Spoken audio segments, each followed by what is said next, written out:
మచ్చల శాస్త్రాన్ని అనుసరించండి ఒక పాయింటు. భయంకరమైన రాజయోగం రావాలంటే ఒకానొక చోట అంటే ఒక పార్ట్‌లో మచ్చ అనేది ఉండాలండి. దానికి రిఫ్లెక్షన్‌గా ఇంకొక పార్ట్‌లో ఇంకొక మచ్చ అనేదొస్తుంది.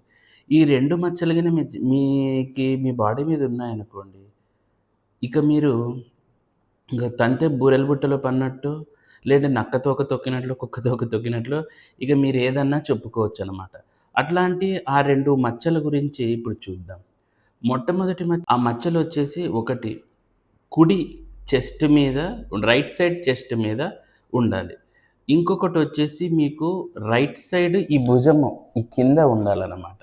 సో, ఈ 2 మచ్చలు గనుక మీకు ఎస్పెషల్లీ ఈ అబ్బాయిలకిన ఉన్నదనుకోండి, ఇక భయంకరమైన రాజయోగం.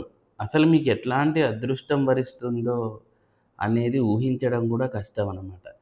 కానీ చివరాఖరి దశల్లో కొంచెం ప్రాబ్లమాటిక్‌గా ఉంటుంది కానీ అత్యద్భుతమైన, భయంకరమైన మీకు ఆ ధనమనేది వస్తుంది. రాజయోగాన్నొస్తుంది. అసలకి ఎట్లాంటి యోగాలొస్తాయో కూడా మీరు ఊహించి చేయడం అనేది అంతటి ఇదండి. అక్కడ ఈ ప్లేసుల్లో కుడి సైడు చెస్ట్ మీద వెనకల సైడు కుడి సైడ్ ఈ భుజం కింద ఉన్న చోట ఆ మచ్చ ఫార్మ్ అవ్వడం అనేది అంతటి అద్భుతమైన ఫలితాలననేది ఇస్తుందనమాట. ఇదేదో నేను చెప్పడం కాదండి. మీకు పుట్టుమచ్చల శాస్త్రం చదివితే మీకు తెలుస్తుంది. ఎందుకంటే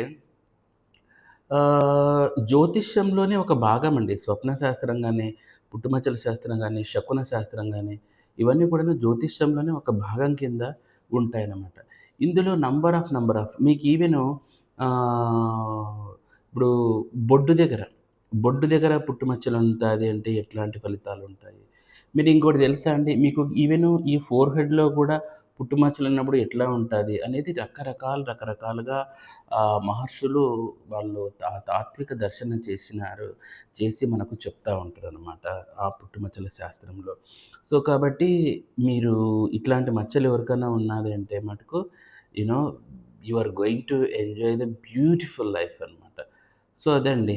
ఈ వీడియో నచ్చినట్లయితే లైక్ చేయండి, షేర్ చేయండి, సబ్స్క్రైబ్ చేయండి. Thanks for watching.